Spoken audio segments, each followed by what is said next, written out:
మాజీ సీఎం జగన్ రాజకీయాల్లో ఉండడానికి అనర్హుడని ఎమ్మెల్యే గంటా శ్రీనివాసరావు వ్యాఖ్యానించారు. మీడియాతో మాట్లాడుతూ జగన్ ఎప్పుడు డైవర్షన్ పాలిటిక్స్ చేస్తూ ఉంటారని మండిపడ్డారు. ఇంటర్నేషనల్ యోగా డే సందర్భంగా ప్రభుత్వం నిర్వహించిన యోగాంధ్ర సూపర్ సక్సెస్ అవడాన్ని జగన్ జీర్ణించుకోలేకపోతున్నాడని మండిపడ్డారు. ఈ అంశాన్ని డైవర్షన్ చేసేందుకు పరామర్శల పేరుతో నాటకాలు ఆడారని విమర్శించారు. పరామర్శల పేరుతో బల ప్రదర్శన చేశారని ఫైర్ అయ్యారు. చనిపోయిన సింగయ్య మా పార్టీ వ్యక్తి, మీకేంటి బాధ అని జగన్ మాట్లాడడం విడ్డూరంగా ఉందన్నారు. మానవత్వం ఉంటే ఇప్పటికైనా సింగయ్య ఇంటికి వెళ్లి మాట్లాడి క్షమాపణ చెప్పి ఉండేవారన్నారు. ఆస్తి కోసం చెల్లిని తల్లిని ఎలా ఇబ్బంది పెట్టారో ప్రతి ఒక్కరూ చూశారని గంటా గుర్తు చేశారు. నేను ఎప్పుడైనా ఇబ్బంది పెట్టానా అంటూ ఇప్పుడు అమాయకంగా మాట్లాడుతున్న జగన్ నాడు చంద్రబాబుని పవన్ కళ్యాణ్ను ఎలా ఆడుకున్నారో అందరికీ గుర్తుందన్నారు గంటా. జగన్ మాటలు చూస్తుంటే దయ్యాలు వేదాలు వల్లించినట్టు ఉన్నాయని ఎద్దేవా చేశారు.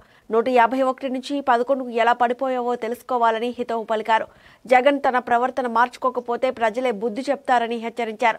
జగన్ ఇవి ప్రమాదాలు కాదు, నువ్వు చేసిన హత్యలు.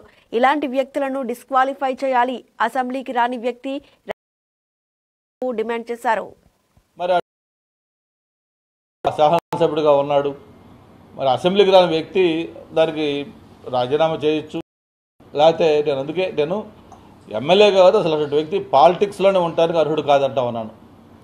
ఇటువంటి క్రిమినల్ మెంటాలిటీ, ఒక మానవత్వం, జాలి, దయ, తన పర్యటనలో ఒక వ్యక్తి చనిపోతే దాన్ని కూడా రాజకీయ వాడు మా పార్టీ కార్యకర్తే, మా కారు కింద కదా పడింది అని మాట్లాడుతున్న వ్యక్తి, అటువంటి వ్యక్తి ఏ విధంగా పాలిటిక్స్లో ఉండడానికి అర్హుడు ఆలోచించమని చెప్తా ఉన్నాను.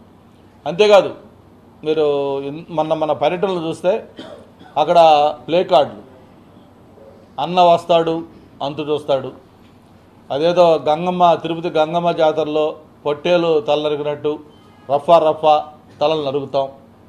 ఓకే, అది జగన్మోహన్ రెడ్డి అక్కడ అన్నాడని నేను అనట్లా, రైట్. ఎవడో ఒక కార్యకర్త లేకపోతే ఒక నాయకుడు ఫ్లెక్సిబుల్, దాన్ని ఎవరైనా మామూలుగా మీలాంటి వాళ్ళు అడిగితే వాడు ఎవడో తెలిగి పెట్టాడు, తప్పు, అటువంటిది మనం ప్రోత్సహించకూడదయా, తప్పు, దాన్ని ఖచ్చితంగా ఖండించాలని చెప్పి ఒక బాధ్యత గల వ్యక్తి ఎవరైనా చెప్తారు.